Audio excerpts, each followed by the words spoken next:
तो इस अवसर का हमको पूरा लाभ लेना चाहिए। तो मैं आज संक्षिप्त में धाम में हमारा क्या भावना रहना चाहिए उसके बारे में चर्चा करूँगा संक्षिप्त में। और वैसे तो विषय बहुत है। वृंदावन धाम में एक कण जो है ना, उस कण का भी हम महिमा का गान करोड़ों जन्म तक नहीं कर सकते और उसका कीमत भी नहीं लगा सकते। ये वृंदावन चिंतामणि धाम है। तो आपको पता नहीं है कि, और हमको भी पता नहीं है कि हमारा क्या भाग्य है कि हम वृंदावन धाम में प्रवेश कर पाए। तो एक झलक आपको बताने के लिए, कृष्ण का जो वैकुंठ धाम है जिसमें अनंत कोटि वैकुंठ लोक है, भगवान अपने चतुर्भुज और अनेक रूपों में ऐश्वर्य भाव में इन वैकुंठ धाम में अनेक करोड़ों करोड़ों रूपों में अनंत कोटि वैकुंठ के निवासियों के साथ लीला करते रहते हैं और उधर निवास करते हैं। और इस वैकुंठ का जो मुख्य केंद्र है या कैपिटल है वो है गोलोक वृंदावन। और गोलोक वृंदावन वैकुंठ से भी बड़ा है। और इस वैकुंठ और गोलोक वृंदावन के बीच में दो धाम हैं, उसको कहते हैं साकेत या अयोध्या धाम।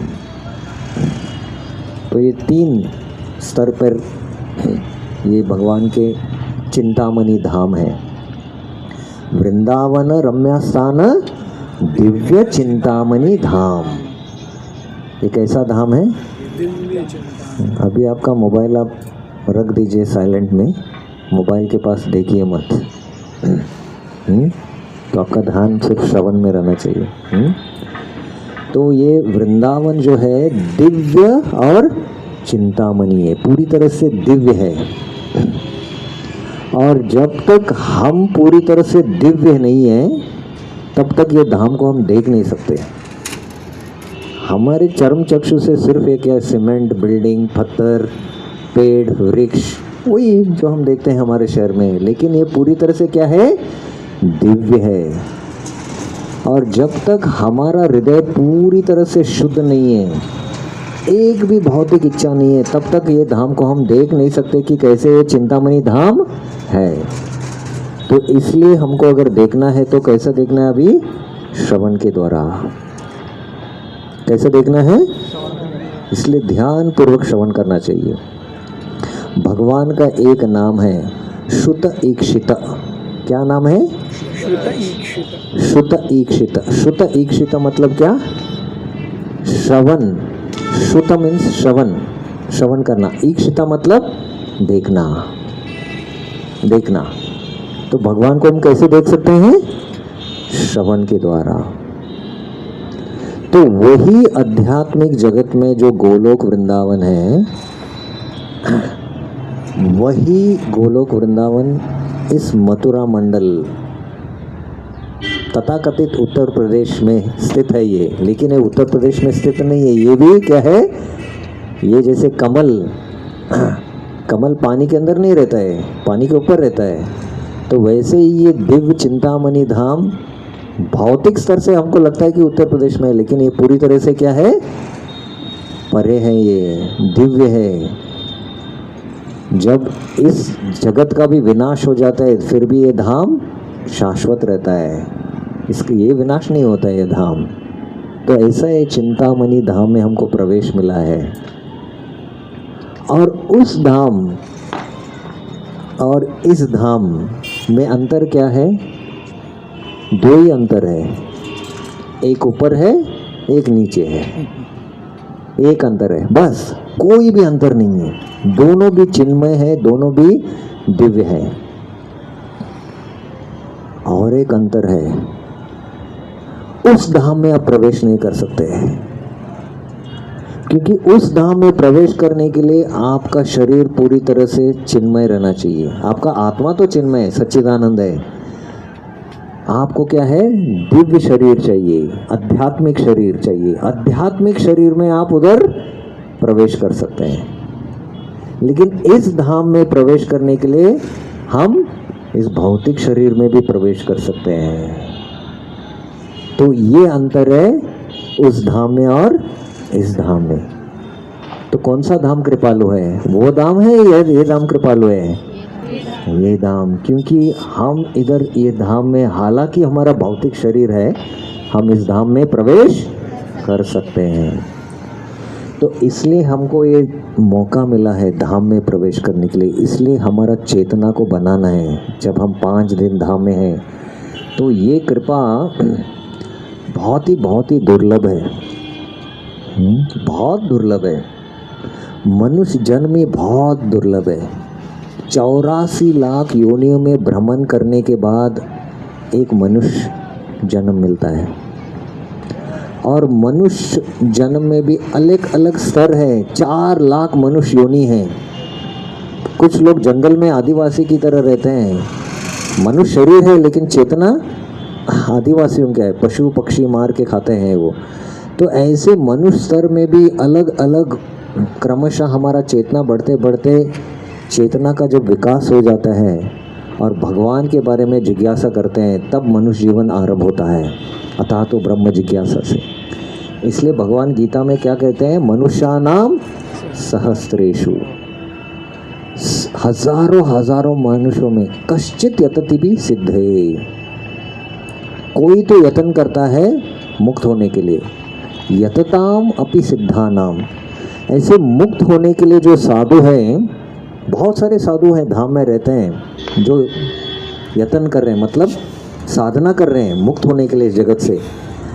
तो यतताम अपि सिद्धानम, ऐसे यत्न करते हुए जो सिद्धि प्राप्त करने के लिए बहुत सारे हजारों साधु में कश्चिन माम व्यक्ति तत्वता, ऐसे विरला कोई मुक्त पुरुषों में भी है कोई जो मुझे तत्वता जान सकता है। तो ऐसा दुर्लभ मनुष्य जीवन है। और मनुष्य जीवन में किसी को अगर भक्ति मिल जाता है तो वो भी बहुत ही दुर्लभ है। और बहुत सारे मनुष्य हैं इधर पूरे पृथ्वी पर, लेकिन सबको मौका नहीं मिलता है वृंदावन धाम में आने के लिए। तो ये भी बहुत दुर्लभ है। ब्रह्मांडे भ्रमिते कोनो भाग्यवान जीव, गुरु कृष्णा प्रसाद पाए भक्ति लता बीज। तो ब्रह्मांड में भ्रमण करते करते करते अनेक योनियों में कोई विरला एक जीव को भक्ति लता बीज मिल जाता है। एक साधु के संपर्क में आकर क्या है, भक्ति करना आरंभ करते हैं वो। तो आप सब अभी भक्ति कर रहे हैं क्योंकि आपको साधु का संग मिला है और आप श्रवण कीर्तन कर रहे हैं। तो ऐसा मनुष्य जीवन बहुत रेयर है और बहुत ही दुर्लभ है। और विशेषता वृंदावन धाम में प्रवेश करने के लिए बहुत ही दुर्लभ है। तो इसलिए हमें जो धाम में निवास मिला है, तो हमको हमारा चेतना को क्या है, कैसे हमारा भाव रहना चाहिए, कैसे हमारा मनोभाव रहना चाहिए, बहुत महत्वपूर्ण है। तो पहला ये है कि हम सबका घर कहाँ है? ये हमारा घर है। वो घर थोड़ा भी भूल जाइए। जहाँ भी आप रहते हैं, गोवा में या कहाँ भी, वो हमारा घर नहीं है। ये हमारा असली घर है। क्योंकि वो घर भी नाश हो जाएगा एक दिन, और ये शरीर भी नाश हो जाएगा मृत्यु से। लेकिन हम आत्मा है, चिन्मय है, सच्चिदानंद है, और भगवान भी सच्चिदानंद है, और आत्मा और परमात्मा का नित्य संबंध है। और ये धाम भी क्या है? सच्चिदानंद है पूरी तरह से। हालांकि हमको दिखता है इधर ये भी वही मिट्टी के ईंटें हैं जो हम देखते हैं, लेकिन पूरी तरह से सच्चिदानंद है ये धाम। तो इसलिए 4-5 दिन के लिए क्या है, हमको क्या है, वो जो घर का चेतना है ना, उसको भूलना है और कृष्ण के चेतना में रहना है। इधर कृष्ण के चेतना में रहना है। और जैसे मैं बता रहा था कि ये धाम पूरी तरह से चिन्मय है, तो इसका अनुभव करने के लिए हमको धाम का कृपा चाहिए। किसका कृपा चाहिए? धाम का कृपा चाहिए। और धाम में रहते हैं जो निवासी, उनका कृपा चाहिए। इधर जो धाम निवासी है, चींटी से लेके पशु से लेकर सब साधु से लेके कोई भी जो व्यक्ति है जो इधर धाम में रहते हैं, हम तो धाम में नहीं रहते हैं, इधर तो वो धाम में रहते हैं, वो सब धाम निवासी है।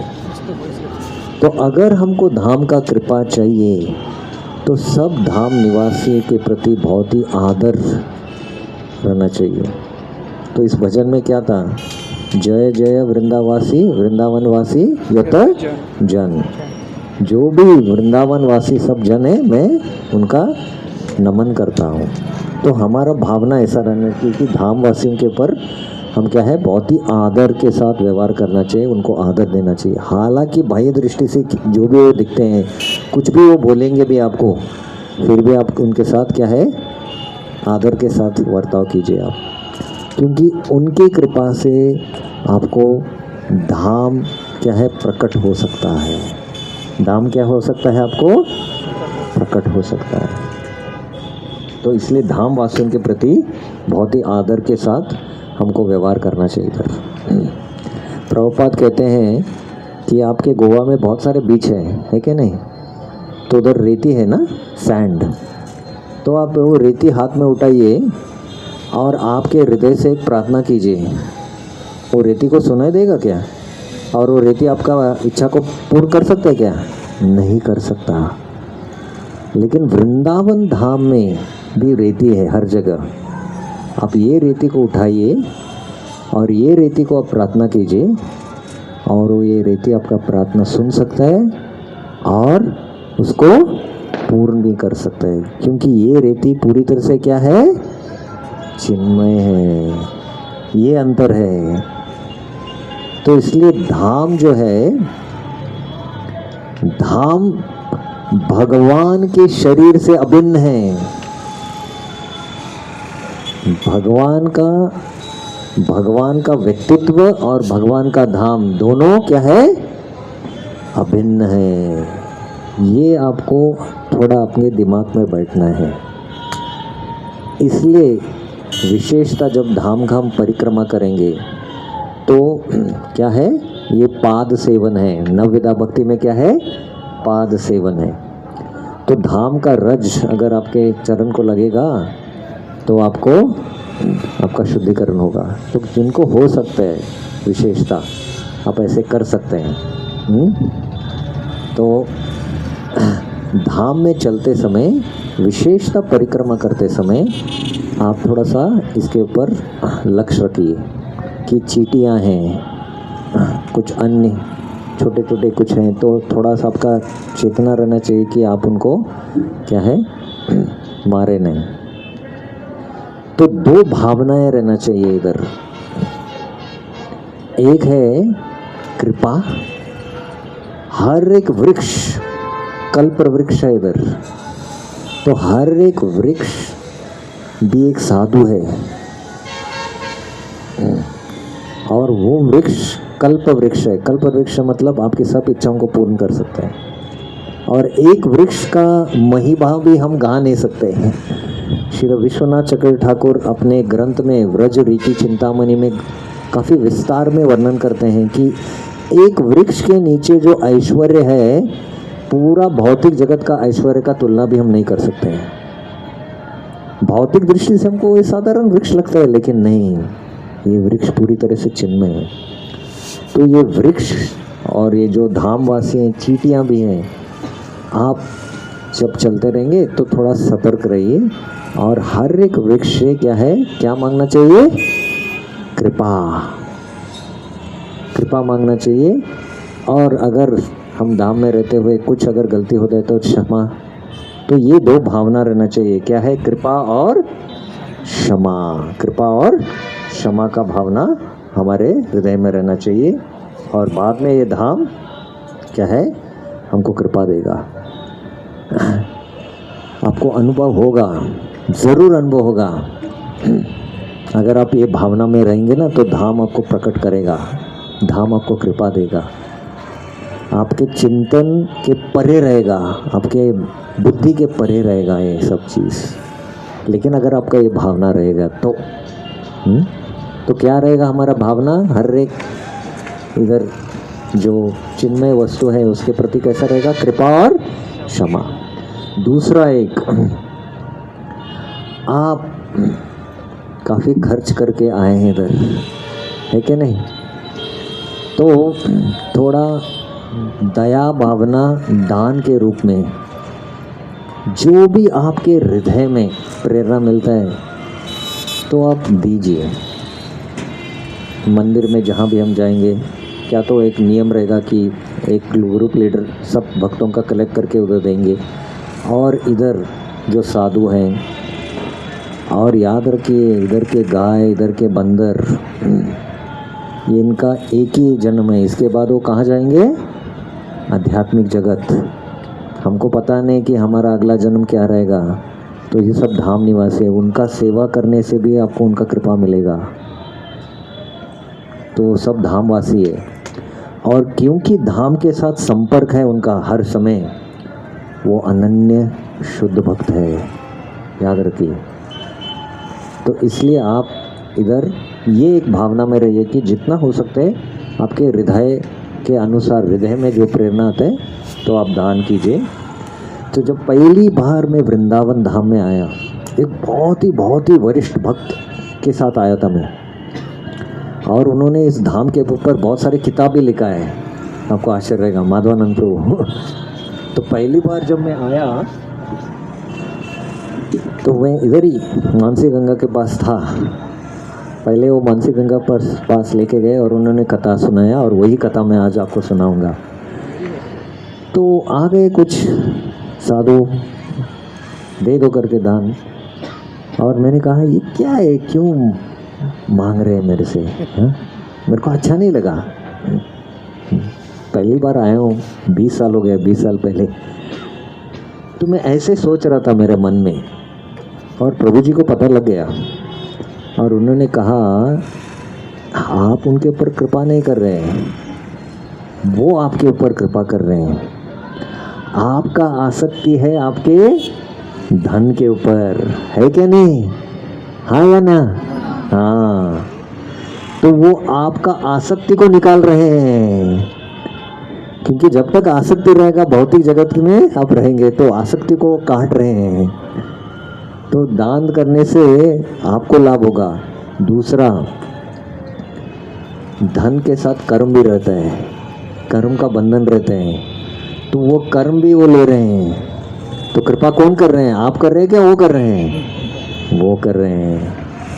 तो इसलिए ऐसे भावना में हमको रहना चाहिए, ठीक है? तो अभी मैं धाम में, is there any light something?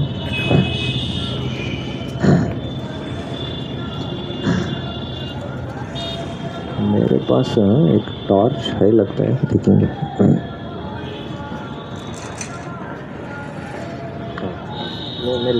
I'll take care।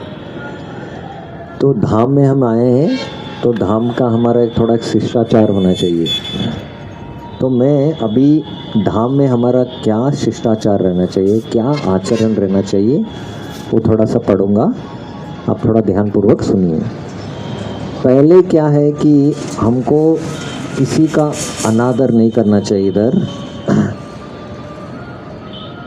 जो भक्त भी है या जो धाम के बारे में कथा दे रहे हैं या धाम के वासी हैं, उनका अनादर नहीं करना चाहिए, क्योंकि उनके कृपा के द्वारा हमको धाम प्रकट हो सकता है।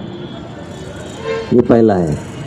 दूसरा, हमको ये मन में नहीं सोचना चाहिए कि ये धाम भौतिक है, अनित्य है। ये नित्य है, पूरी तरह से चिन्मय है। हमको नहीं सोचना चाहिए कि ये अनित्य है। तीसरा, धाम में क्या है, किसी के साथ थोड़ा झगड़ा करके वाद भी नहीं करना चाहिए। वाद मतलब समझते हैं ना? अरे 10 रुपए ज़्यादा लिया आपने, ऐसे करके ये उसके लिए 10 रुपए के लिए झगड़ना नहीं चाहिए। थोड़ा दया भावना रहना चाहिए, दान का भावना चाहिए। और धाम में रहते हुए कोई भौतिक कार्य नहीं करना चाहिए।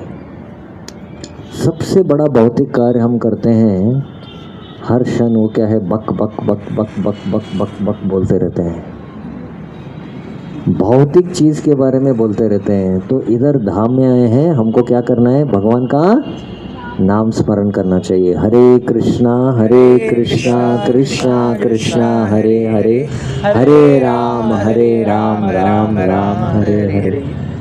तो कोई भी भौतिक विषय के बारे में चर्चा, वो सब आपके घर में कर सकते हैं आप, उधर गोवा में, इधर मत कीजिए कोई भी भौतिक विषय। लेकिन हमारा चेतना पूरी तरह से भौतिक है, वो आएगा ही आएगा।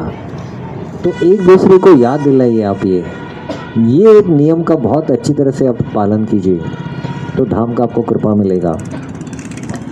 बाद में अगला है, धाम में कुछ व्यवहार मत कीजिए बिजनेस का आपका इधर आके फ़ोन पे बिजनेस डीलिंग मत कीजिए। बोले 4-5 दिन के बाद देखेंगे हम। और 4-5 दिन तक आप कृष्ण का स्मरण करेंगे तो ऐसा मत सोचिए कि मुझे बिजनेस में लाभ नहीं होगा। 4-5 दिन के लिए आप सिर्फ कृष्ण का चिंतन करेंगे, आपका बिजनेस ऐसा घाटे में नहीं जाएगा, उसका 10 गुना ज़्यादा बढ़ जाएगा। देखिए आप इसका अनुभव। तो इसलिए इधर थोड़ा छोड़ दीजिए वो बिजनेस का सब। माताओं को कुछ बिजनेस नहीं है, वो एक अच्छा है, प्रभु जी इसके लिए ज़्यादा। और छठा है कि हम सोचते हैं कि ये धाम कोई भौतिक ऐसे उत्तर प्रदेश में है, जैसे मैंने पहले ही वर्णन किया। हालांकि लगता है जियोग्राफी के अनुसार कि ये उत्तर प्रदेश में, ये पूरी तरह से क्या है, दिव्य है, परा है, ये भौतिक जगत से परे है। ये कैसा है, अचिंत्य है, हमारे कल्पना के बाहर है, लेकिन हमको समझना चाहिए। और धाम में कोई पाप कार्य नहीं करना चाहिए। ये तो विशेष 4 नियम हमको अब सबको पता है। लेकिन झूठ भी नहीं बोलना चाहिए, वो भी एक पाप कार्य है। तो कोई भी पाप कार्य नहीं करना चाहिए। और 8वां है, गौड़ीय वैष्णव के लिए 2 धाम बहुत महत्वपूर्ण है। कौन से 2 धाम है, किसी को पता है? वृंदावन और वृंदावन और मायापुर। तो वृंदावन और मायापुर जो धाम है, ये गौड़ीय वैष्णव के लिए बहुत प्रमुख धाम है। और दोनों अभिन्न हैं। वृंदावन और मायापुर क्या है, अभिन्न है। नवद्वीप में भी वृंदावन है और वृंदावन में भी नवद्वीप है दोनों अभिन्न है। ये कैसे है, ये धीरे धीरे से हमको समझ में आएगा, लेकिन दोनों अभिन्न है। और वृंदावन और नवद्वीप और द्वारका एक साथ प्रकट हुए हैं। कहाँ प्रकट हुए हैं वो, किसी को पता है? जगन्नाथपुरी में। तो गौड़ीय वैष्णव के लिए ये 3 धाम सबसे महत्वपूर्ण है, नवद्वीप, वृंदावन और जगन्नाथपुरी। और धाम में जो वर्णन, धाम के बारे में जो वर्णन है शास्त्रों में, वो हमको सोचना चाहिए नहीं ये बड़ा चढ़ा के बोला गया है, और उसका निंदा या उसका अनादर नहीं करना चाहिए, अनादर नहीं करना चाहिए। और हालांकि धाम का वर्णन जब हम सुनते हैं तो हमारा श्रद्धा नहीं रहता है। तो अगर हमारा अश्रद्धा रहेगा धाम के प्रति या धाम के लीला के प्रति या धाम के महिमा के प्रति, तो वो भी एक अपराध है। और ये सब काल्पनिक है, ये सत्य नहीं है, ऐसा नहीं सोचना चाहिए। तो ये 10 धाम के बारे में नियम है। कृपया ये सब है आपके किताब में, PDF में, हर रोज़ सुबह एक बार देख लीजिए। आप धाम में है करके याद कर लीजिए अपने आप को। आपके घर में नहीं है, कहाँ है? वृंदावन धाम में, भगवान के घर में है। और वृंदावन धाम में जैसे ही आप प्रवेश करते हैं ना, तो ऐसे है कि कृष्ण बोलते हैं कि आप उनके शरीर में बैठे हैं, शरीर के ऊपर, जैसे माता के गोद में बेटा बैठता है ना, तो बेटा बहुत आनंद महसूस करता है क्या नहीं? तो वैसे ही अब कृष्ण के गोद में है अभी ये वृंदावन धाम में, ये याद रखिए आप। और एक अलग आनंद आएगा आपको अपने हृदय में। अभी भी अलग लग रहा है क्या नहीं आपको इधर?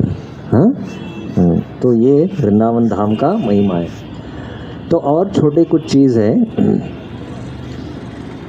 सब जो विग्रह हैं इधर वृंदावन में, हम उनका आदर करना चाहिए। गायों का, ब्राह्मणों का, वैष्णवों का, सब वृक्षों का, कुंडों का, सब जीव जंतुओं का इधर, जैसे मैंने कहा।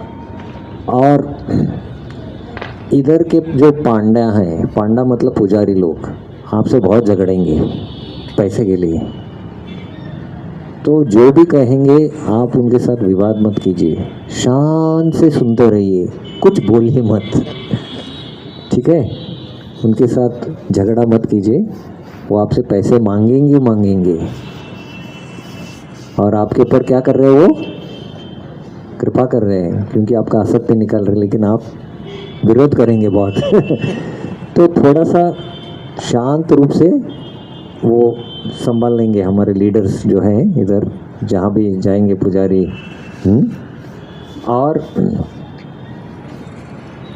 परिक्रमा विशेषता ना करने से पहले स्नान करके करना चाहिए, और परिक्रमा करते समय अन्य जीव जंतुओं का ख्याल रखना चाहिए। और अगर आप परिक्रमा करते समय बहुत थक जाते हैं तो जहाँ थके हैं वहाँ बैठ सकते हैं, और पूरे परिक्रमा आप कर नहीं पाते हैं, जो वृद्ध है इधर, तो अगर आपको तकलीफ़ होता है तो आप रिक्शा में कीजिए। तो परिक्रमा के बारे में थोड़ा सी चीज़ है। और परिक्रमा आधा मत कर दीजिए, पूर्ण कीजिए परिक्रमा, संकल्प लेके परिक्रमा कीजिए।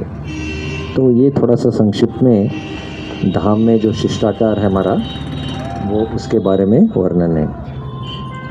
तो अभी समय क्या हो गया है?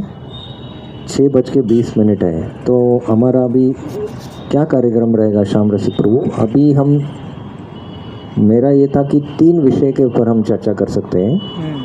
एक है 3 अलग प्रवचन है वो।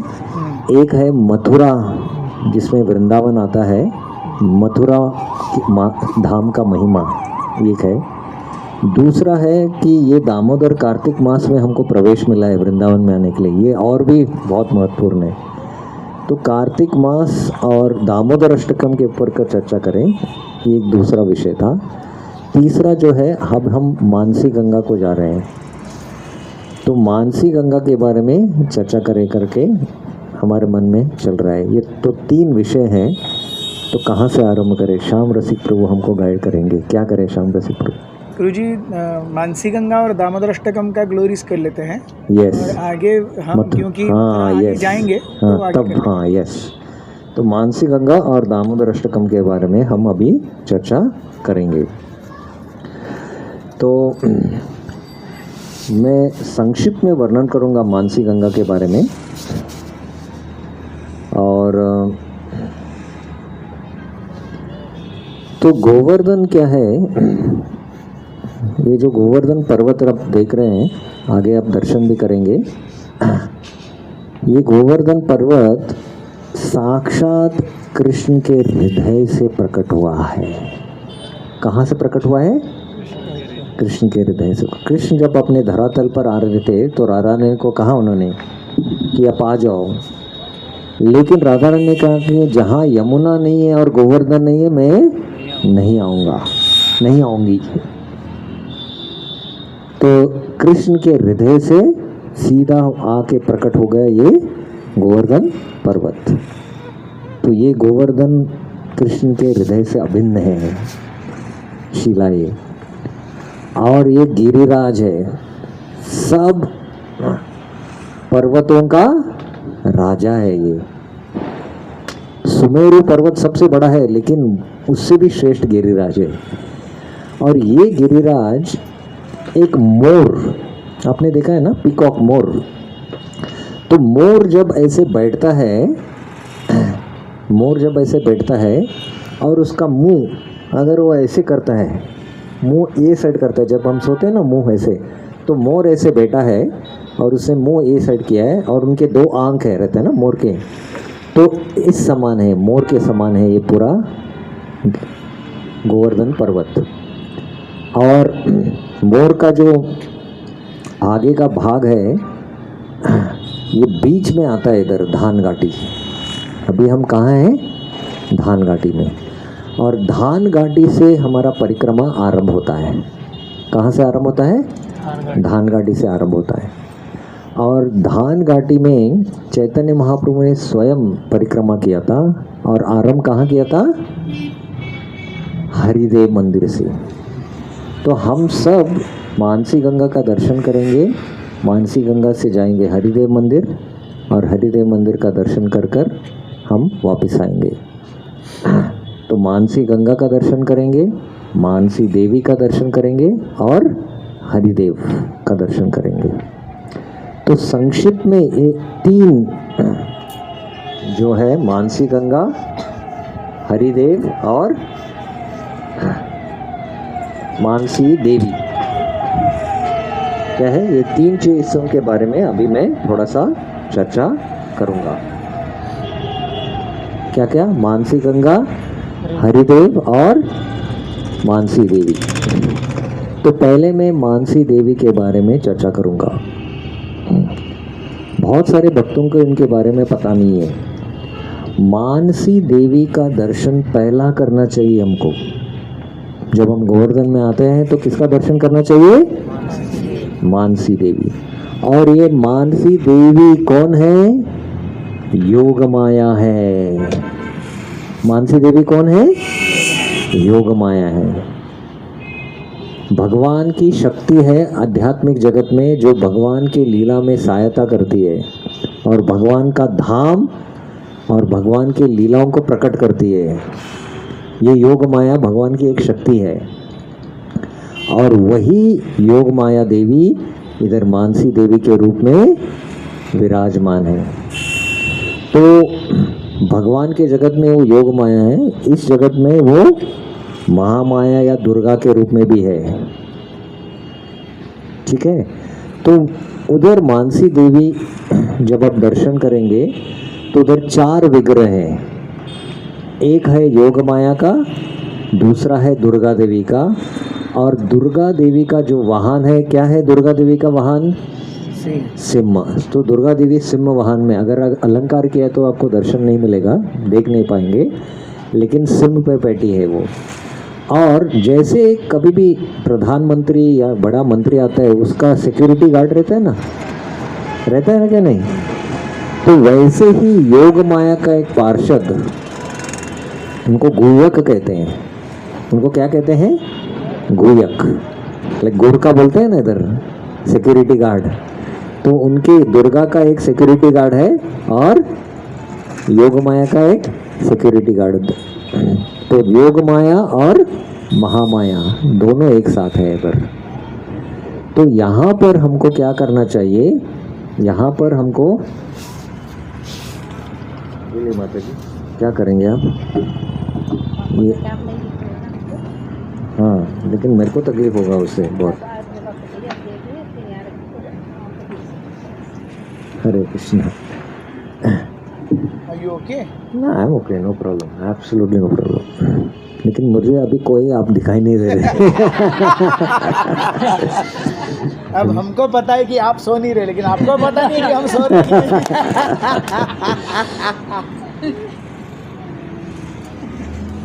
तो ठीक है। हाँ,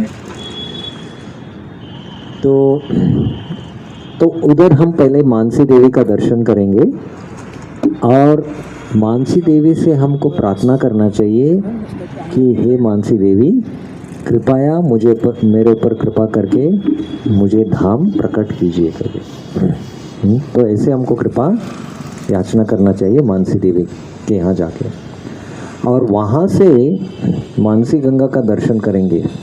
तो मानसी गंगा का संक्षिप्त में मैं वर्णन करूँगा। मानसी गंगा का प्राकट्य जो है, बहुत सारे लीलाओं का वर्णन है, 2-3 अलग अलग लीलाओं का वर्णन है, लेकिन मैं जीव गोस्वामी ने जो वर्णन किया है वो वर्णन सुनाऊंगा आज। जीव गोस्वामी ने वर्णन किया है कि कैसे मानसी देवी प्रकट हुई। ये मानसी गंगा, मानसी देवी अलग है, मानसी गंगा है। गंगा मतलब जानते हैं गंगा कौन है, गंगा देवी है। लेकिन ये गंगा कहाँ से प्रकट हुआ? कृष्ण के मन से। तो ये मूल गंगा है, क्योंकि साक्षात कृष्ण के मन से प्रकट हुआ है। तो कितना महत्वपूर्ण है ये गंगा देवी इधर। और इधर भगवान के बहुत मधुर लीलाएं होते हैं, जिसको नौका विहार लीला कहते हैं। तो मानसी देवी का प्रकट्य जीव गोस्वामी ने वर्णन किया है, उसका मैं संक्षिप्त में सुनाऊंगा। तो ये 500 साल पहले जीव गोस्वामी हमारे सिद्धांत आचार्य हैं, 500 या 400 साल पहले। तो गंगा के उस पार और गंगा के इस पार, गंगा के उस पार है पूर्व, गंगा के इस पार क्या है? पश्चिम। तो पूर्व गंगा के पास ब्राह्मण लोग कह रहे थे कि गंगा श्रेष्ठ है, और पश्चिम के पास जो ब्राह्मण हैं वो कह रहे थे कौन सा श्रेष्ठ है? यमुना श्रेष्ठ है।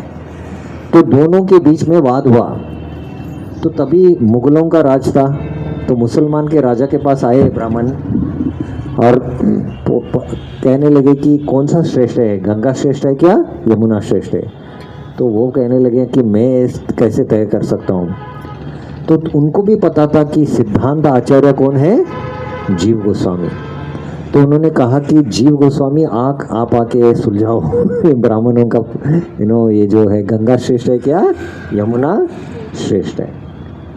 तो जीव गोस्वामी को राजा का निवेदन गया, तो जीव गोस्वामी ने स्वीकार किया कि मैं, लेकिन आप दिल्ली आ जाइए, उधर संवाद होगा और आपको साबित करना चाहिए कि गंगा श्रेष्ठ है क्या यमुना श्रेष्ठ है। जीव गोस्वामी ने कहा कि मैंने व्रत लिया है कि मैं वृंदावन धाम छोड़ के कहीं नहीं जाऊंगा, इसलिए आपको ये संवाद रखना है तो आपको इधर वृंदावन में रखना है। तो राजा ने कहा कि मैंने सुना है कि ये वृंदावन धाम बहुत श्रेष्ठ है, जो भी प्रवेश करता है वो साधु बन जाता है, और अगर मैं साधु बन गया तो मेरा धन मेरा ऐश्वर्य सब चला जाएगा, इसलिए मुझे डर है वृंदावन में आने के लिए, तो मैं वृंदावन नहीं आऊँगा। मैं एक योजना कर सकता हूँ, ये जो संवाद हम कहाँ रखेंगे? आगरा में, और मैं घोड़ों को रखूँगा, रथ को रखूँगा। आप सुबह के समय आ जाइए संवाद के लिए, और रात से पहले आप वृंदावन चले जाइए। तो जीव गोस्वामी ने स्वीकार किया, और जीव गोस्वामी आया आगरा में, और दोनों पक्ष के ब्राह्मण बैठे थे। कौन से पक्ष के? पूर्व पक्ष के ब्राह्मण और पश्चिम के। पूर्व के कह रहे थे कौन सा श्रेष्ठ है? गंगा, और पश्चिम के कह रहे थे कौन सा श्रेष्ठ है? यमुना। तो जीव गोस्वामी ने आरंभ किया संवाद और कहा कि मैं ये नहीं कहूँगा कि यमुना श्रेष्ठ है क्या गंगा श्रेष्ठ है, मैं दोनों का महिमा का वर्णन करूँगा शास्त्र में, और सिद्धांत आपके हृदय में साक्षात प्रकट हो जाएगा कि कौन सा श्रेष्ठ है। तो ऐसे जीव गोस्वामी ने संवाद आरंभ किया। तो उन्होंने कहा कि इस भौतिक जगत में जीव मतलब बद्ध जीव पूरी तरह से मोह में है और बहुत पाप करते हैं और एक दूसरे को बहुत कष्ट देते हैं और हर समय दुख का अनुभव करते हैं, और इसलिए भगवान इन बद्ध जीवों को मुक्त करने के लिए वामन देव के रूप में क्या किया? अपने नख का अग्रभाग से ब्रह्मांड का छेद कर कर कारण सागर का जल के द्वारा क्या प्रकट हो गया? गंगा प्रकट हुआ, और अनेक अनेक श्लोकों में गंगा का महिमा का वर्णन करने लगे, बहुत सारे श्लोकों में वर्णन करने लगे। तो मैं सब श्लोकों का वर्णन नहीं करूँगा, लेकिन एक बहुत प्रसिद्ध श्लोक है भागवतम में, वो क्या है? निम्नगानाम यथा गंगा देवानाम अच्युत यथा वैष्णवानाम यथा शंभु पुराणाम इदम तथा। तो निम्न गानाम यथा गन्ना, जो बहुत सारे नदियां हैं उसमें सबसे श्रेष्ठ कौन सा है? गंगा। देवाना, बहुत सारे देव है, सबसे श्रेष्ठ कौन देव है? अच्युत। और बहुत सारे वैष्णव है, सबसे श्रेष्ठ वैष्णव कौन है? शंभु। और बहुत सारे पुराण हैं, श्रेष्ठ पुराण कौन सा है? श्रीमद् भागवतम। श्रीमद् भागवतम। तो ऐसे गंगा का महिमा का वर्णन करने लगे। महाभारत में एक श्लोक है, न गंगा सदृशम तीर्थम न देव केशव पर। गंगा के जैसा तीर्थ कहीं भी नहीं है श्रेष्ठ, और केशव देवों में सबसे श्रेष्ठ और परे है। तो ऐसे बहुत सारे श्लोकों का वर्णन का महिमा का गान करने लगे। तो सब ब्राह्मण, पूर्व के ब्राह्मण, अरे ये तो क्या है?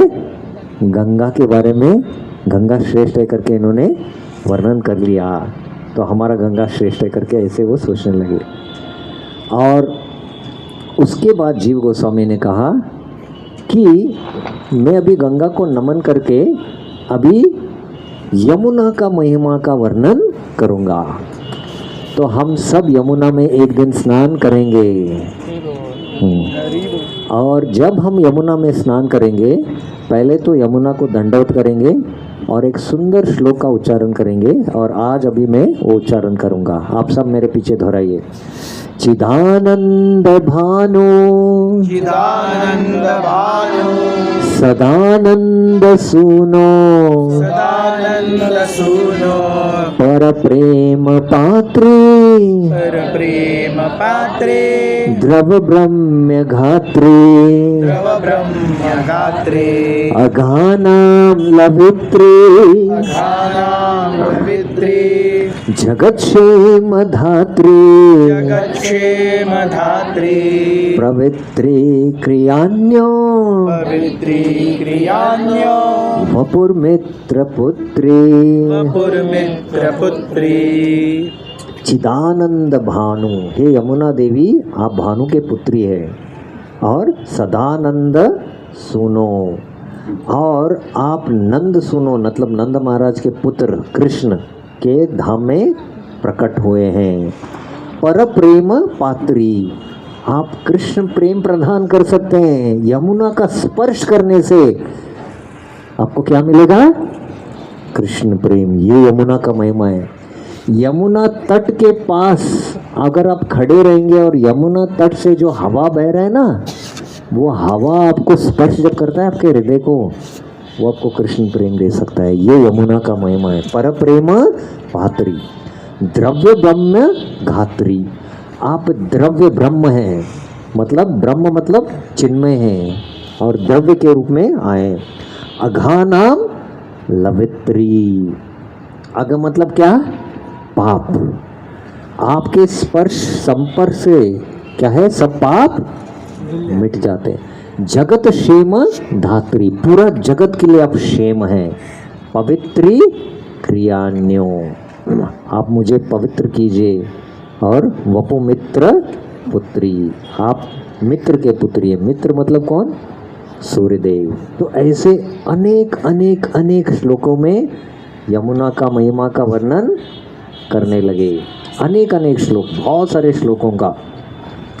और अंत में उन्होंने एक आदि वर पुराण से एक श्लोक का वर्णन किया, जिसका मैं वर्णन करूँगा। गंगा शतगुण प्रोक्त मथुरा मम मंडले यमुना विश्रुते देवी नान्यत कार्य विचारणे। तो आदि वरा पुराण में क्या कहा गया है? गंगा शतगुण प्रोक्त, गंगा 1000 बार, शत या 100 बार क्या है? क्या है? शतगुण प्रोक्त मथुरा मम मंडले, मतलब गंगा 100 बार जब शुद्ध हो जाता है वो क्या हो जाता है? यमुना विष्णुते देवी, वो क्या हो जाता है? यमुना। और ना अत्र कार्य विचार, और इसके अलावा ज़्यादा विचार करने का आवश्यकता नहीं है। तो अभी आप निर्णय कर लीजिए, गंगा श्रेष्ठ है क्या यमुना श्रेष्ठ है? कौन सा श्रेष्ठ है? क्या है? यमुना श्रेष्ठ है बोल रही माता जी। और आप क्या बोल रहे हैं? नहीं, किसी ने दोनों करके बोला। किसने बोला वो? हाँ, वो सही उत्तर है, दोनों श्रेष्ठ है। लेकिन हालांकि यमुना का पवित्रता क्या है? जब गंगा 100 गुना पवित्र हो जाता है, तब वो क्या बन जाता है? यमुना। और वही यमुना कौन है? विशाखा देवी है। ललिता और विशाखा आप जानते हैं ना? हाँ, तो विशाखा द्रव्य रूप में वो जो गोपी है वो प्रकट हुई है इधर यमुना के रूप में। और वो एक अलग रूप में भी है, उसका नाम है कालिंदी, जो कृष्ण की एक रानी है। तो ये यमुना है। और वही यमुना कौन है? सूर्य की पुत्री है, बेटी है, और यमराज की बहन है। और जो भी भाई दूज जो आता है ना, यमुना देवी का बर्थडे है, वो जन्म दिवस है। उस दिन पर यमुना में जो स्नान करता है वो कभी नरक नहीं जाएगा। ये यमुना देवी का महात्म्य है। तो जीव गोस्वामी कहते हैं कि यमुना का जल का स्पर्श करने से और आचमन करने से गंगा का भी क्या है? हमको लाभ मिल जाता है। और यमुना का स्मरण करने से भी हमको गंगा का लाभ मिल जाता है। तो ऐसे दोनों गंगा देवी का और यमुना देवी का वर्णन करने लगे। और अंत में ये निष्कर्ष में आए कि यमुना देवी क्या है? हम जब मोह में हैं, पाप कर रहे हैं, हमको वो मोह से निकालता है। और गंगा देवी और यमुना देवी क्या करता है? हमको कृष्ण प्रेम प्रदान करती है। तो दोनों भी आवश्यक है। और ये यमुना क्यों 100 गुना ज़्यादा शुद्ध है? गंगा जब 100 गुना ज़्यादा शुद्ध हो जाता है, क्यों शुद्ध है? क्योंकि साक्षात कृष्ण यमुना में लीला करते थे। साक्षात कृष्ण लीला करते थे।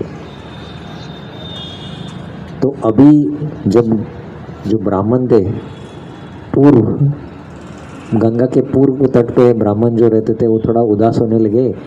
तो जीव गोस्वामी ने कहा, लेकिन वही यमुना में जो कृष्ण लीला करते थे, चैतन्य महाप्रभु के रूप में वो लीला कहाँ करते थे?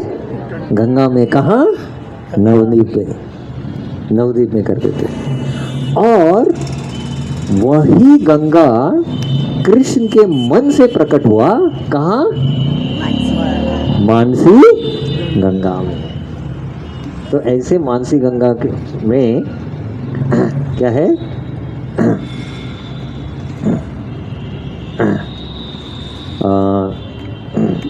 गंगा देवी प्रकट हो गया है। तो एक बार ये कैसे प्रकट हुआ, अभी थोड़ा सा वर्णन करेंगे। ये मानसी गंगा कैसा प्रकट हुआ।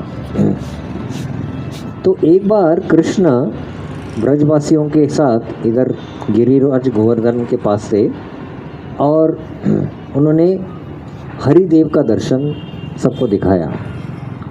चतुर्भुज में हरिदेव, और हरिदेव के चरण कमल से क्या है? गंगा प्रकट हो रहा था। और उधर से वो ब्रह्म कुंड उधर है, हम दिखाएंगे आपको, दर्शन कराएंगे। ब्रह्म कुंड में जहाँ ब्रह्मा जी तपस्या कर रहे हैं, अभी भी तपस्या कर रहे हैं, तो उधर से प्रकट होकर वो कहाँ आ गया? मानसी गंगा के रूप में आ गया। और तभी के समय 5000 साल पूर्व 20 किलोमीटर था ये, और हाइट कितना था 7 किलोमीटर।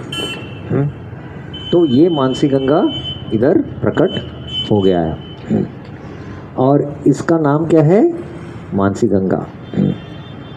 तो ये मानसी गंगा का प्राकट्य है। और गोपियाँ कहने लगी, आप सब झूठ बोल रहे हैं कि हरिदेव के चरण कमल से, ब्रह्मकुंड से ये मानसी देवी प्रकट हुआ है। ये सत्य घटना नहीं है। ऐसे गोपियाँ ऐसे मजाक कर रहे थे कृष्ण। नहीं नहीं नहीं, गंगा कहाँ से प्रकट होता है इस धरातल पर? कहाँ से प्रकट होता है? कहाँ से प्रकट होता है गंगा? हिमालय से। ठीक है, उससे भी थोड़ा आगे जाइए, कहाँ से आता है? हाँ, शिव जी से जटाएं से। तो गोपियाँ बोल रहे हैं, हम हमारा मजाक कर रहे हैं तुम? हरिदेव के चरण कमल से आ रहा है, शिव जी के जटाओं से प्रकट होता है। तो शिव जी कहाँ है इधर? तो कृष्ण ने उधर देखा, ये देखो शिव जी है। कहाँ है इधर शिव जी? चकलेश्वर महादेव के रूप में। तो ऐसे जीव गोस्वामी ने एक लीला का ये वर्णन किया है। अनेक और लीलाओं का भी वर्णन है जो हम आगे सुनेंगे। तो सबसे प्रमुख तीर्थ स्थान जो हम अभी देखेंगे वो है मानसी देवी, मानसी गंगा, हरिदेव और चकलेश्वर महादेव, जहाँ सनातन गोस्वामी का भजन कुटीर है। तो ये प्रमुख स्थान है। भाई हरिदेव कैसे प्रकट हुए?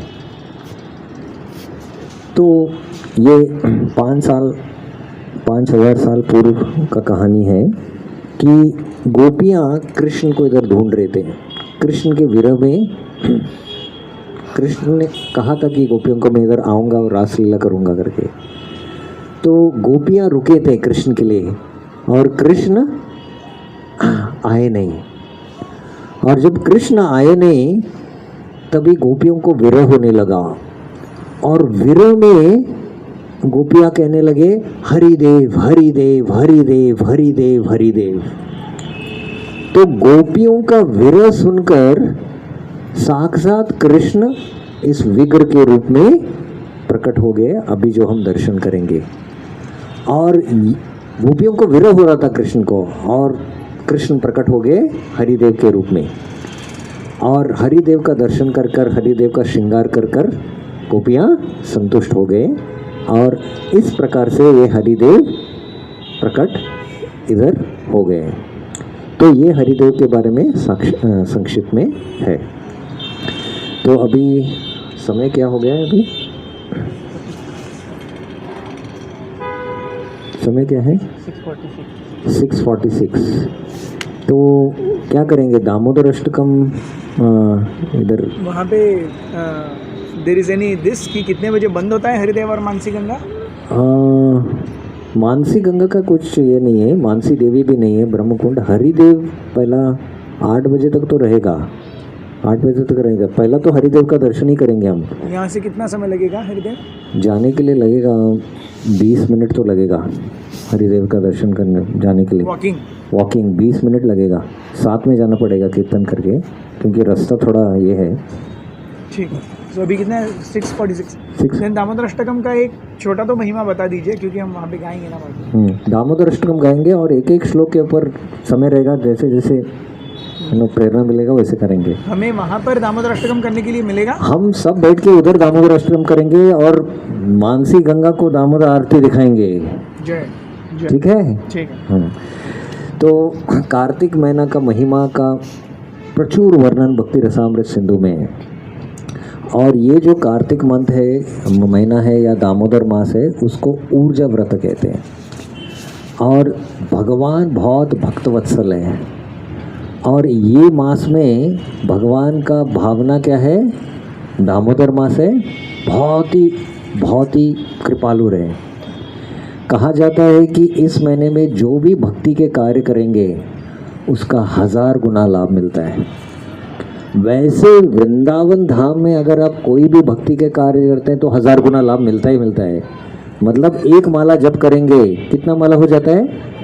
1000। 16 माला जप करेंगे तो कितना हो जाएगा? 16,000।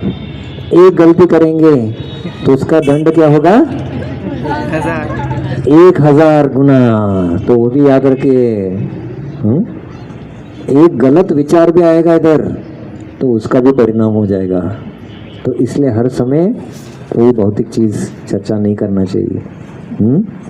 ये मेरा साक्षात अनुभव है। मैं तो 2 साल रह चुका हूँ। एक कोई आए थे, उनका व्यवहार से देख के मेरा मन में एक गलत विचार हो गया। 15 दिन के लिए मैं इधर से बाहर निकल गया था। 15 दिन के बाद वापस आ गया तो मुझे पता भी लग गया। तो ऐसा मत सोचिए, फिर भी अच्छा भावना में रहना चाहिए, ये बहुत महत्वपूर्ण है। तो कार्तिक मास में आराध्य देव है श्री श्री राधा दामोदर। हालांकि लीला यशोदा और कृष्ण के बीच में हुआ, लेकिन हमारे आराध्य देव कौन है? श्री श्री राधा दामोदर। क्यों?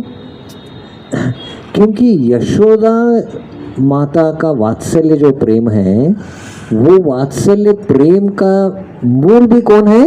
श्रीमती राधा रानी।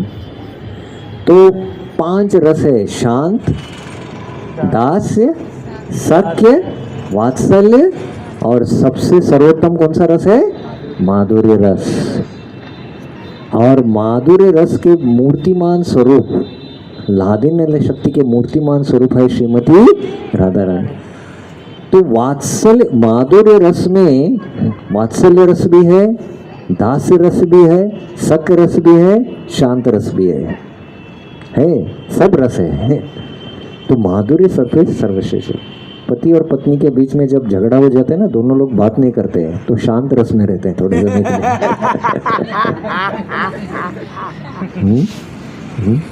जब पत्नी सेवा करती है पति का तो थोड़ा दास्य भाव में रहते हैं। जब दोनों मित्र की तरह बात करते हैं तो सख्य रस में रहते हैं। तो माधुर्य रस सबसे सर्वोत्तम है। तो वो जो वात्सल्य प्रेम श्रीमती यशोदा माता का है, उसका भी स्तोत्र कहाँ है? राधा रानी। इसलिए श्री श्री राधा दामोदर। तो कार्तिक महीने में विशेषता ये हमारा आराध्य देव है श्री श्री राधा दामोदर। और कार्तिक महिमा में हरिभक्ति विलास में काफ़ी विस्तार में वर्णन है कि राधा दामोदर का आराधना करना चाहिए और श्री श्री दामोदर अष्टकम स्तोत्र गाना चाहिए। तो हर रोज़ हम ये दामोदर अष्टकम स्तोत्र गाएंगे और आप इसका कंठस्थ भी कीजिए। तो दामोदर अष्टकम, आराध्य देव दामोदर है और उनका स्थिति अष्टकम, अष्टकम मतलब 8 श्लोकों में किया गया है। इसका रचना 8 श्लोकों में, जैसे जगन्नाथ अष्टकम, वृंदे देवी अष्टकम, वृंदावन अष्टकम, सब अष्टकम है।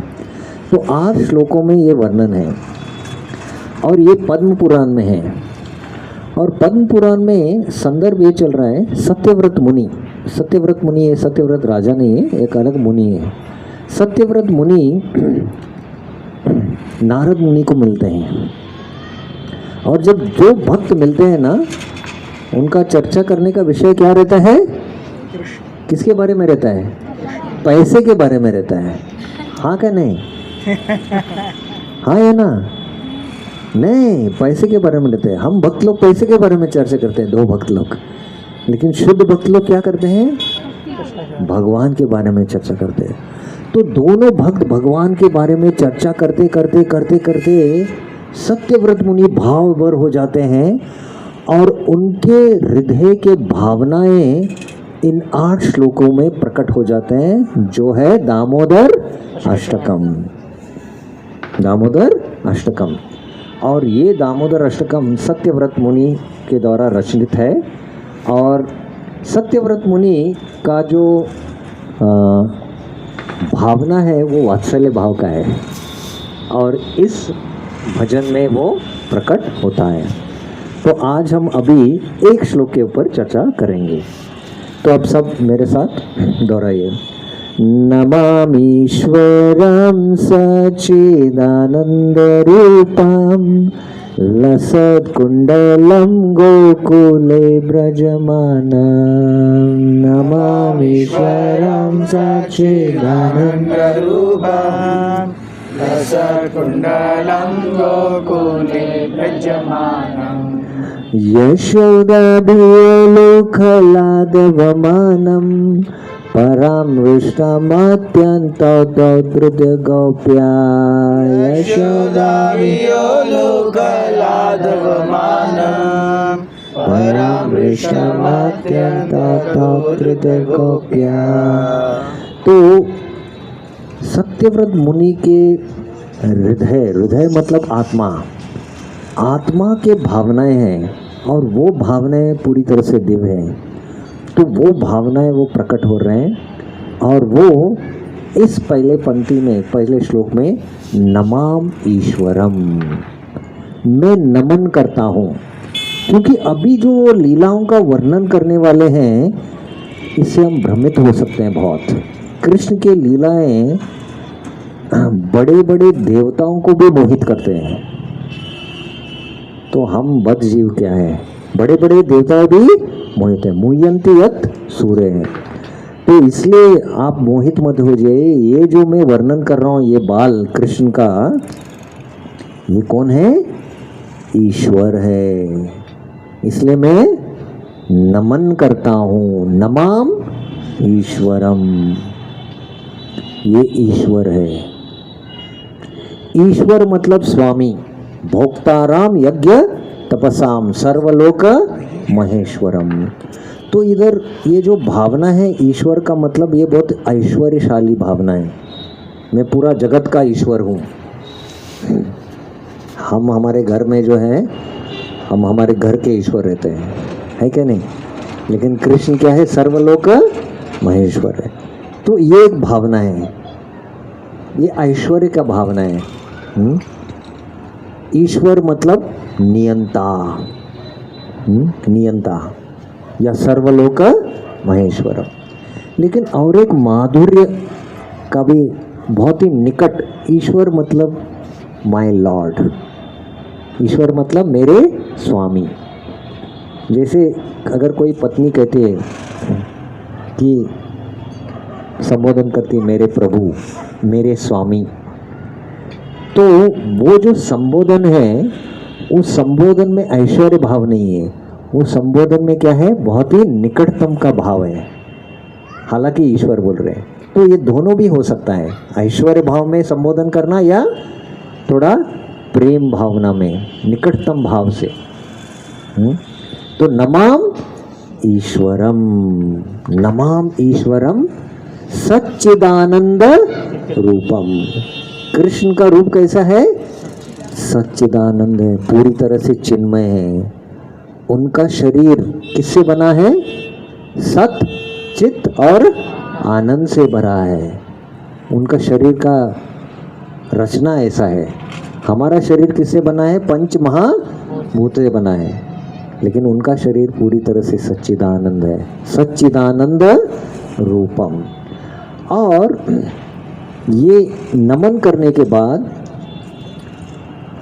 सत्यव्रत मुनि अपने हृदय में वो कृष्ण का दर्शन कर रहे हैं, और दर्शन कर रहे हैं कृष्ण का चेहरा और कृष्ण के एक आभूषण। वो क्या है? उनके कुंडल।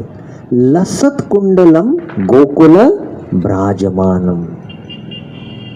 कृष्ण ने कुंडल पहने, मकर कुंडल, मकर मतलब फिश।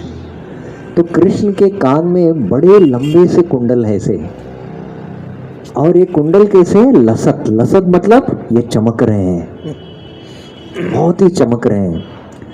तो कृष्ण के कुंडल जो हैं, लोग आभूषण क्यों पहनते हैं? ताकि वो ज़्यादा सुंदर दिखे। लेकिन जब कृष्ण आभूषण पहनते हैं, कृष्ण का सौंदर्य ज़्यादा बढ़ नहीं जाता है, आभूषण का सौंदर्य बढ़ जाता है। भूषण भूषण आंगन, ऐसे उद्धव बोलते हैं। तो इसलिए अभी वो भूषण, एक कुंडल क्या है, वो चमक रहे हैं, कुंडल चमक रहे हैं कृष्ण के संपर्क में आकर, इसलिए लसत कुंडलम। और देखो ये सौभाग्य, कुंडलों का सौभाग्य क्या है कि कृष्ण के कान में है। और जैसे कृष्ण भाग रहे हैं गोकुल में, ये कुंडल भी हिल रहे हैं, और कुंडल हिलकर क्या कर रहे हैं, कृष्ण के गालों का चुंबन ले रहे हैं। जैसे कि माता यशोदा कृष्ण का चुंबन करती है गालों का, माताएं कभी भी पुत्र या पुत्रियों का गालों का चुंबन करते हैं। तो कुंडलों का सौभाग्य देखिए कि हर समय कृष्ण का चुंबन कर रहे हैं वो, लसत कुंडलम। और गोकुले ब्राजमानम, और ये कृष्ण कहाँ है अभी, गोकुल में। और ब्राजमानम मतलब दीप्तिमान, अभी हम दीप्तिमान है ये मोबाइल के लाइट से, लेकिन गोकुल क्या है, अपने आप दीप्तिमान है। गोकुल क्या है, अपने आप दीप्तिमान है, अपने आप चमक रहा है। क्यों, क्योंकि एक तो ये चिन्मय धाम है, न तद्भासते सूर्यो न शशांक न पावका यद गत्वा न निवर्तन्ते तद्धाम परमम मम। अपने आप स्वयं प्रकाशित है ये धाम, सूरज का आवश्यकता नहीं है, चंद्रमा का आवश्यकता नहीं है, विद्युत का आवश्यकता नहीं है, मोबाइल का भी आवश्यकता नहीं है उधर। तो गोकुले ब्राजमानम, तो गोकुल अपने आप ब्राजमानित है, लेकिन वो ज़्यादा ब्राजमान है क्योंकि उधर गोपियाँ हैं, गाय हैं और गोपगण हैं। और अभी और भी ज़्यादा ब्रजमान है क्योंकि साक्षात कृष्ण उधर लीला कर रहे हैं, गोकुले ब्राजमान। और एक लीला का वर्णन अभी वो आरंभ कर रहे हैं। यशोदाभियो लोकलातवमानं परामृष्टम अत्यंततो धृत्य गोप्या। तो ये लीला का भी वर्णन अभी सत्यव्रत मुनि, एक लीला का वर्णन उनके हृदय में अभी वो दृश्य दिखाई दे रहा है कि यशोदा के भय से क्या है, उल्काद, उल्क मतलब जो क्या बोलते हैं, जो उखल, उखल, हाँ, उखल के ऊपर जो खड़े थे उधर से वो भय के वजह से क्या है, भाग रहे, धावमानम। तो इस लीला के पीछे क्या है घटना, श्रीमद् भागवतम में काफी विस्तार में आता है। तो एक दिन यशोदा माता ने कहा, सोचा कि हर रोज मेरा एक काना दूसरों के घर में माखन क्यों चोरी करता है। हर रोज वरिष्ठ गोपियाँ आके मुझे सुनाते हैं कि आपके काना ने ये किया, आज सब सुनाते हैं, हमारे घर में क्या माखन नहीं है क्या। तो मैं आज स्वयं खुद माखन मनाऊंगी। और कृष्ण के लाखों लाखों गाय हैं, 9 लाख नहीं है, करोड़ों करोड़ों गाय हैं, उसमें कुछ विशेष गाय हैं जिनका नाम है पद्मगंध। क्या है, पद्मगंध। और ये गायें विशेष घास खाते हैं और उनका जो दूध है उसमें एक बहुत अच्छा सुगंध है, इसलिए उनका नाम है पद्मगंध। तो इन विशेष गायों का दोहन करके दूध रखकर दही बनाकर अभी सुबह के समय यशोदा माँ ने एक सैफरन को क्या कहते हैं हिंदी में, केसरी साड़ी पहना है, आभूषण है, और क्या कर रही है, मक्खन निकाल रही है। और मक्खन निकालते समय आपको मालूम है क्या बोलते हैं इसको, मतनी। मतनी जब ऐसे रस्सी से अभी करते हैं ना, चिक चिक चिक चिक चिक चिक ऐसे आवाज़ आता है, ये करताल का आवाज़ है। और यशोदा हाथ में क्या है, बैंगन, क्या बोलते हैं, कंगन, हाँ, कंगन है। और कंगल क्या कर रहे हैं, टिक टिक टिक आवाज़ कर रहे हैं, करताल का आवाज़ कर रहे हैं। और यशोदा माँ कृष्ण के लीलाओं का स्मरण कर रही है, और लीला में पूरा प्रवेश है, वो कृष्ण के बाल के सुंदर सुंदर लीलाएं का स्मरण कर रही है और मंथन कर रही है। तो जो भी कृष्ण के बारे में स्मरण करता है कृष्ण को क्या है अवगत हो जाते हैं। तो कृष्ण सोए थे और तुरंत उठ गए और आए और उन्होंने मुतनी को पकड़ लिया और चढ़ पड़े यशोदा के गोद में और दूध का स्तन पान कर रहे थे। लेकिन उधर रसोई घर में दूध उबल रहा था और दूध भी चिन्मय है। वो सोचने लगा अभी कृष्ण तो यशोदा माँ का दूध पी रहे हैं, मेरा तो दूध नहीं पिएंगे, इसलिए मैं आत्महत्या कर लूँगा। तो इसलिए उबल के बाहर आ रहा था दूध। तो यशोदा माँ ने सोचा करी अरे ये भी एक वैष्णव है, इसको भी कृष्ण के सेवा में लगाना चाहिए। तो यशोदा माँ ने कृष्ण को रख दिया और रसोई घर में गई और कृष्ण को आया गुस्सा और गुस्से में क्या किया, वो जो मटका था उसको तोड़ दिया और तोड़ के चल के गए जहाँ मक्खन रखते हैं अलग एक कमरे में, और गुस्से से क्या करने लगे, सब मटके जो है तोड़ने लगे और बंदरों को खिला रहे थे। इधर यशोदा माँ वापस आ गई और देखा कि कृष्ण के चरण कमल है उधर और कृष्ण को पता था कि अभी मैंने गलत किया है और मुझे डांट मिलेगा। तो कृष्ण क्या है एक उकल के ऊपर चढ़कर बंदरों को माखन खिला रहे थे और बंदर खा रहे थे माखन। पीछे से यशोदा माँ एक छड़ी लेके आ रही थी। कृष्ण ने देखा नहीं, कृष्ण का आंख उधर जा रहा था। चोर है ना, जब चोरी करते रहते हैं ना तो देखते रहते हैं कि कोई देख रहे क्या। तो कृष्ण ऐसा देख रहे थे, लेकिन बंदर ने यशोदा माँ को देख लिया और बंदर के हाथ में माखन था। लेकिन जैसे ही यशोदा माँ को देखा वो माखन छोड़ के वो भाग गया और कृष्ण को पता लग गया कि यशोदा माँ पीछे है। तो जैसे ही पता लग गया तो उकल से क्या हो गए, वो कूद गए। कूद कर क्या करने लगे, भागने गए। तो ये लीला का वर्णन सत्यव्रत मुनि यशोदा बिहोलोक अलाग धाव मानव और वो भाग रहे। तो बच्चे जो है ना बहुत तेज से भागते हैं, लेकिन जो वरिष्ठ या माताएं हैं उनको भागने के लिए नहीं होता है। और विशेषता माताएं अगर जो भारी हैं उनका वजन, तो उनका और भी कष्ट होता है भागने के लिए, हाँ या ना। लेकिन यशोदा माँ हालांकि भारी है लेकिन वो भी तेजी से भाग रही है, क्योंकि उनका प्रेरणा भागने के लिए कहाँ आ रहे हैं, क्योंकि उनको प्रेम है कृष्ण के प्रति। तो कृष्ण के पीछे भाग रहे और पूरा गोकुल में ऐसे भाग रहे हैं दोनों, और सब गोकुल के निवासी देख रहे हैं दृश्य। तो गोकुल के निवासी वरिष्ठ गोपियाँ वरिष्ठ गोप कह रहे हैं आज कृष्ण पकड़ा गया, आज कृष्ण पकड़ा गया करके। तो ऐसे इधर उधर उधर भाग रहे हैं और माता उसका पीछा कर रही है, लकड़ी लेके, छात तोत्र लेके, छड़ी लेके।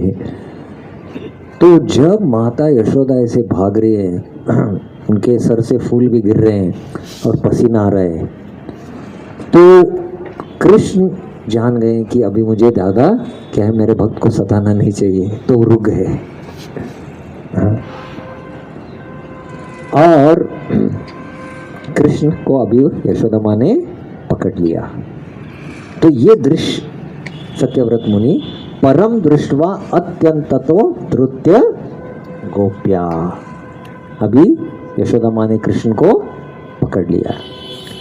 तो जो योगी लोग वही कृष्ण परमात्मा के रूप में उसको पकड़ने का प्रयास करते, एक दर्शन करके अनंत कोटि जन्मों तक तपस्या करके, और जो काल यौवन भी कृष्ण का पीछा कर रहा था। कृष्ण इधर ही सामने है, पकड़ने का प्रयास कर रहा था लेकिन पकड़ नहीं पा रहा था। लेकिन यशोदा ने कृष्ण को पकड़ लिया। कैसे पकड़ लिया? अपने भक्ति के द्वारा। तो आगे वर्णन जैसे जैसे हमको समय मिलेगा एक एक श्लोक के ऊपर हम दामोदर अष्टकम के ऊपर चर्चा करेंगे।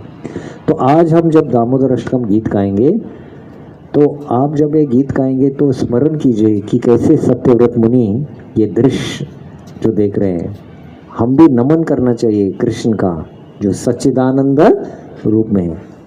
और वो क्या है? लसत कुंडल पहने और गोकुल में दीप्तिमान है। और यशोदा के भय से एक लीला का वर्णन कर रहे हैं।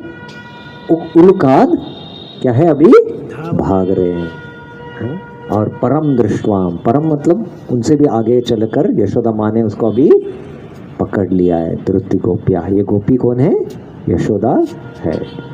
हरे कृष्णा कृष्ण कृष्ण हरे हरे, हरे राम